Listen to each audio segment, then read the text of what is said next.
सभी दर्शकों को श्रद्धापूर्वक जय गुरु एवं जयतु परम गुरु श्री श्री बावणी का उद्घोष करते हुए मैं आज का अपना यह नवीन वीडियो शुरू करने जा रहा हूँ। मित्रों, आज मैं अपने इस वीडियो के माध्यम से यह बताने का प्रयास करूँगा कि परम गुरु श्री श्री बावणी ने अर्थात अखंड मंडलेश्वर श्री श्री स्वामी स्वरूपानंद परमहंस देव ने अपने शिष्यों को, अखंड गणों को अथवा अपने शिष्यों को शिवरात्रि का व्रत किस प्रकार मनाना चाहिए, शिव चतुर्दशी का जो व्रत है उसे किस प्रकार मनाना चाहिए, इस विषय में क्या कहा है। इस विषय में उन्होंने अपनी अखंड संहिता पंचदश खंड में क्या कहा है। मित्रों, बात ऐसी है कि एक सज्जन ने, वरिष्ठ गुरु भ्राता हैं, उन्होंने क्या किया कि शिवरात्रि के दिन जिस प्रकार से शिवजी को चारों प्रहरों में 4 बार स्नान करवाया जाता है, घी के माध्यम से, दही के माध्यम से, दूध के माध्यम से और मधु के माध्यम से, उन्होंने क्या किया, इन पदार्थों के द्वारा श्री विग्रह को भी 4 बार स्नान करवाया। जैसे शिवजी को नहलाते हैं, है ना, विधान है। शिवरात्रि के दिन पूजा वूजा किया, हो गई उनकी पूजा संपन्न। उसके पश्चात उन्होंने बावणी को पत्र लिखा। वे उस समय बनारस में थे। उन्होंने पत्र लिखा कि गुरुजी, मैंने ऐसा ऐसा किया। जिस प्रकार से भगवान शिव को शिवरात्रि के दिन चारों प्रहरों में 4 बार स्नान करवाया जाता है, दधी, दुग्ध, घृत और मधु के माध्यम से, शहद के माध्यम से, उसी प्रकार मैंने भी श्री विग्रह को नहलाया। ऐसा उसने पत्र लिखा। उत्तर में श्री श्री बावणी ने कहा, जो उत्तर दिया उन्होंने दूसरे पत्र में, उन्होंने कहा कि যাহা করিয়াছ ইহা দ্বারা একটি कुदृष्टांत सृष्टि करियाछ। अर्थात तुमने जो तुमने किया उसके माध्यम से तुमने एक कुदृष्टांत स्थापित किया। तुम्हारे जो दूसरे गुरु भ्राता हैं, जो दूसरे लोग हैं, उनके समक्ष तुमने एक उदाहरण प्रस्तुत किया।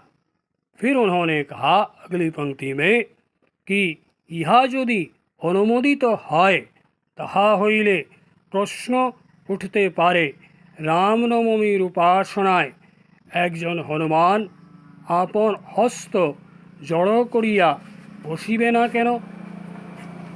অখণ্ড শ্রী বিগ্রহের সম্মুখে একজন হনুমান আপন হস্ত জড় করিয়া কেন বসিবেন না? अर्थात यदि इस बात का समर्थन दे दूं, मैं अगर इस बात का अनुमोदन दूं, समर्थन करूं, तुमने जो गतिविधि की है, तो प्रश्न उठ सकता है। यदि ऐसा हो सकता है, शिवजी के शिवरात्रि के दिन श्री विग्रह को नहलाया जा सकता है 4 बार, तो रामनवमी की उपासना में अखंड श्री विग्रह की समवेत उपासना में एक हनुमान वहाँ अपने हाथों को जोड़कर विग्रह के समक्ष क्यों नहीं बैठेंगे? वहाँ हनुमान की मूर्ति क्यों नहीं होगी? वहाँ हनुमान की मूर्ति होनी चाहिए। रामनवमी की उपासना है भैया, वहाँ हनुमान की मूर्ति होनी चाहिए, है ना। ऐसा प्रश्न जो है हो सकता है। फिर उन्होंने कहा कि एक्समसेर उपासनाय তাহা হইলে এও প্রশ্ন হইতে পারে যে একসমসের উপাসনায় শ্রীবিগ্রহকে প্যারেকবিদ্ধ কেন করা হইবে না? यीशु ख्रिस्ट के तो प्यारकविद्ध करा हुआ है ना। तो उन्होंने कहा कि यह भी प्रश्न उठ सकता है कि एक्समस की अखंड विग्रह की समवेत उपासना में, एक्समस की उपासना में अखंड विग्रह की अगर हम समवेत उपासना कर रहे हैं, है ना, क्रिसमस के दिन में, तब श्री विग्रह को क्यों क्रूसिफाइड नहीं किया जाएगा? ईसा को तो क्रूसिफाइड किया गया था, श्री विग्रह को भी क्रूसिफाइड करना चाहिए। ये प्रश्न जो है आ सकता है।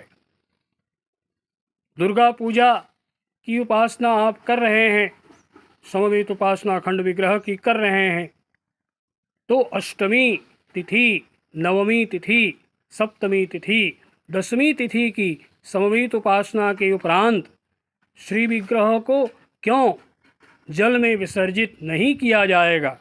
एवं तो प्रश्न होते पारे जे अखंड विग्रह के क्यानो जले निरंजन देवा होइबे ना? दुर्गा जी को तो निरंजन दिया जाता है, ये विधान है, तो अखंड विग्रह को भी जल में बहाना चाहिए। इस प्रकार की बहुत सारी जिज्ञासाएं लोगों के मन में उत्पन्न हो सकती हैं, ऐसा श्री श्री बावणी ने कहा। अब उन्होंने कहा कि शिवरात्रि व्रत यदि भालोभावे उद्यापन करिते चाहो ताहा हইলে चारी प्रहरे चारी बार समवेत उपासनाएं बसो। ये महत्वपूर्ण पंक्ति है। उन्होंने क्या कहा कि शिवरात्रि का व्रत यदि सुचारू रूप से मनाना चाहो, भली प्रकार से मनाना चाहो, तो 4 प्रहर में 4 बार अखंड श्री विग्रह के समक्ष समवेत उपासना में बैठो। 3 घंटे का प्रहर होता है ना, तो 4 प्रहर में 4 बार समवेत उपासना में बैठो। इससे क्या होगा? शिवरात्रि के व्रत का पालन हो जाएगा। शिवरात्रि का जो व्रत है, तुमने व्रत रखा ना, यह संपन्न हो जाएगा।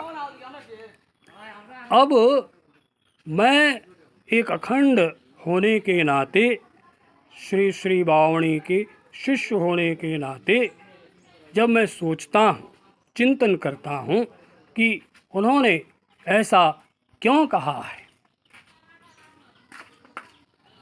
तो मुझे श्री श्री उपासना प्रणाली की बात याद हो आती है, जहाँ श्री श्री बावणी कह रहे हैं अखंड विग्रहेर जे आरती स्तोत्र, सेखाने बला हच्छे शत शत इंद्रगण, शत शत रुद्रगण, शत शत विष्णुगण जे महामंत्र भक्ति व्याकुल चित्ते गान करें, ऋषिगण जे महामंत्रेर उपासना करें, भक्ति व्याकुल चित्ते गान करें, अर्थात 100 इंद्र, हजारों इंद्र, लाखों रुद्र, हजारों रुद्र, ऋषिगण जिस महामंत्र की भक्ति पूर्वक, भक्ति से व्याकुल होकर गान करते हैं, गुणगान करते हैं, आराधना करते हैं, है ना।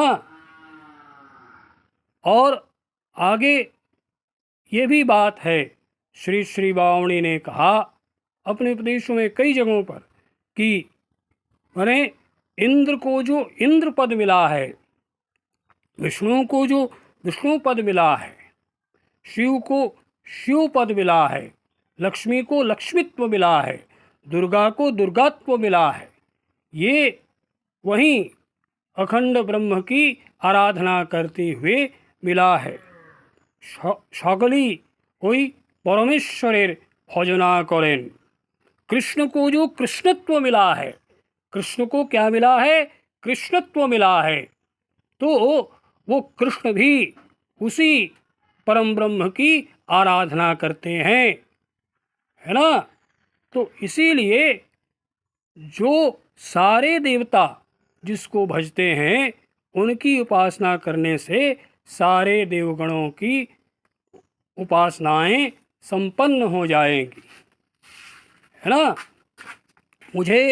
मैं जब और गहरे दृष्टिकोण से इस विषय पर चिंतन करता हूँ तो मुझे श्री श्री बावणी का एक संगीत याद हो आता है, जिसमें उन्होंने कहा कि इंद्र छाड़े इंद्र पद, कुबेर छाड़े धन मद, विष्णु छाड़े विष्णु पद, शिव छाड़े शिव पद, हये हरि नामे गद गद।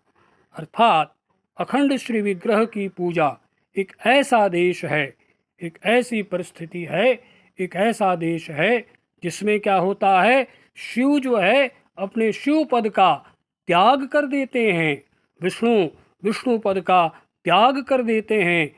कुबेर जो है, कुबेर के मन में जो धन रूपी अहंकार है, धन रूपी गुमान की भावना है, वह गुमान जो है कुबेर पर त्याग कर देता है।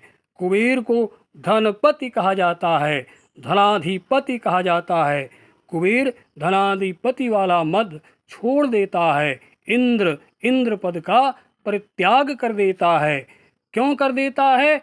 क्योंकि सारे पद जो हैं उसी अखंड नाद ब्रह्म के द्वारा ही उन्हें प्राप्त हुआ है ना।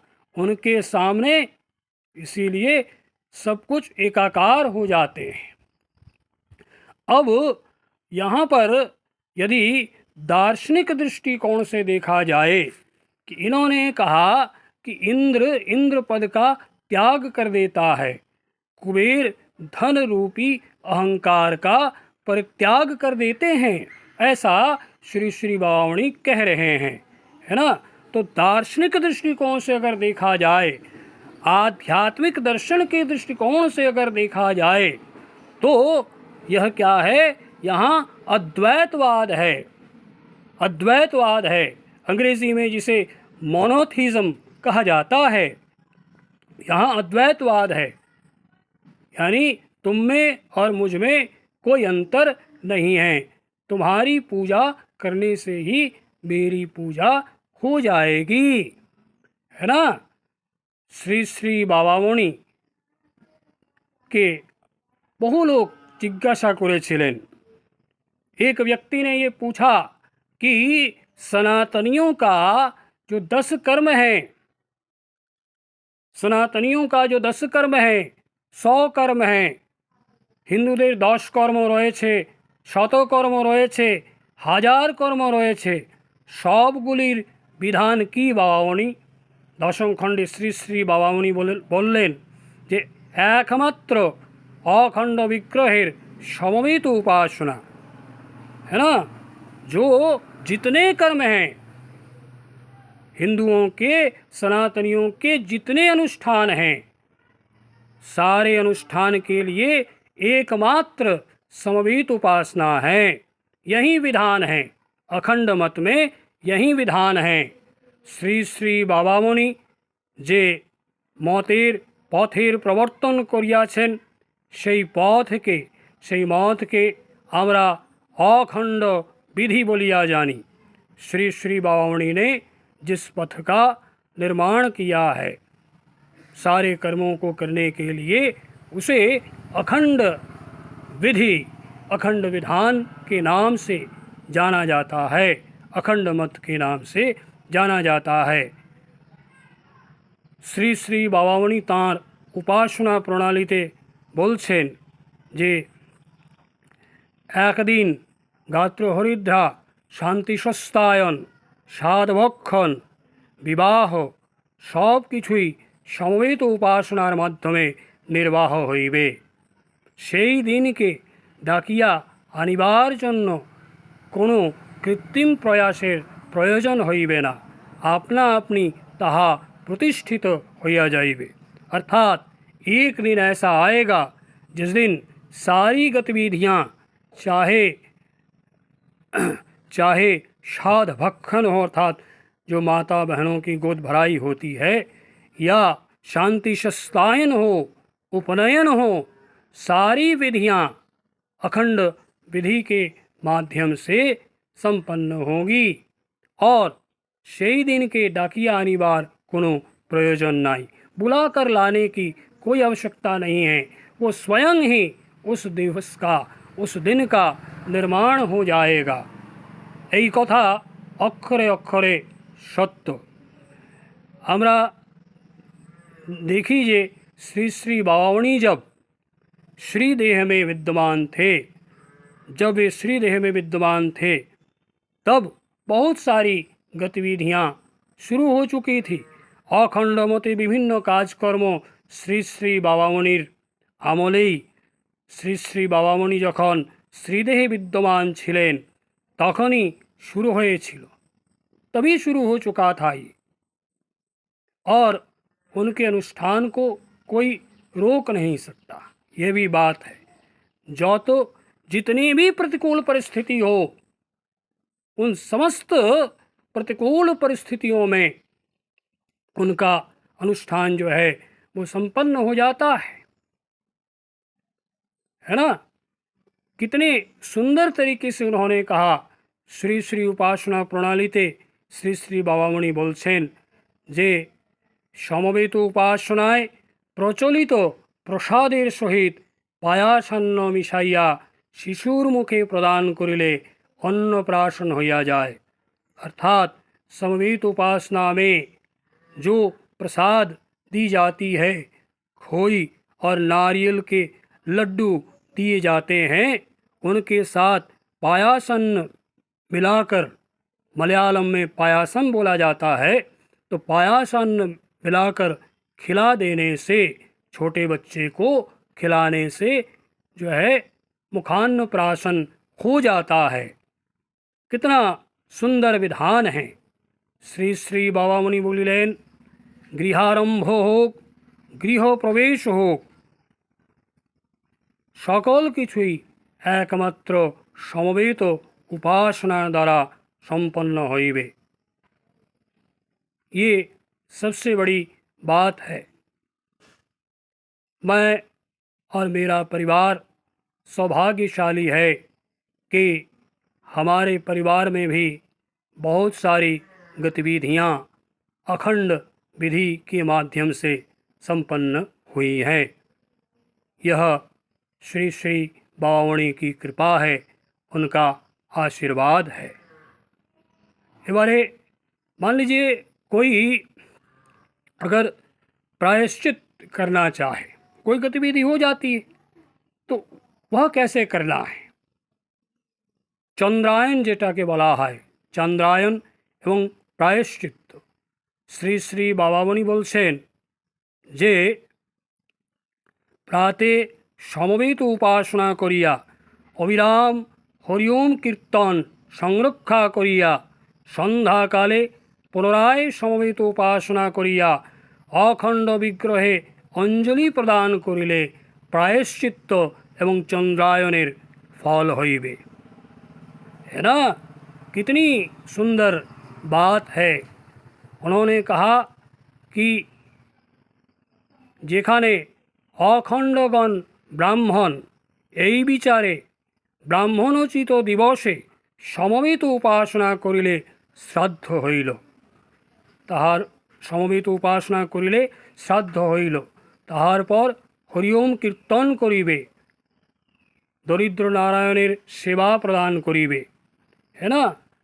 अने कोई भी व्यक्ति एकादश दिवस में श्राद्ध कार्य कर सकता है। अखंड विधि के माध्यम से, समवेत उपासना के माध्यम से यह संपन्न हो सकता है। कितनी सुंदर बात है, बहुत सुंदर विधान है। मित्रों, आप सभी ने गुरुजी के इन विचारों को सुना। शिवरात्रि का व्रत किस प्रकार किया जाना चाहिए, इसे मैंने बताया। छोटे बच्चे के अनुप्राशन के विषय में इन्होंने क्या कहा इसे भी मैंने बताया और 2-3 बातें रखीं जो मेरे मन में आई, आप सभी ने सुना। इसीलिए आप सभी का बहुत बहुत धन्यवाद, बहुत बहुत आभार। मिलते हैं अपने किसी अगले वीडियो में किसी नवीन विषय के साथ। शुभमस्तु। जयतु परम गुरु श्री श्री बाबामणि। हरि ओम। जय गुरु।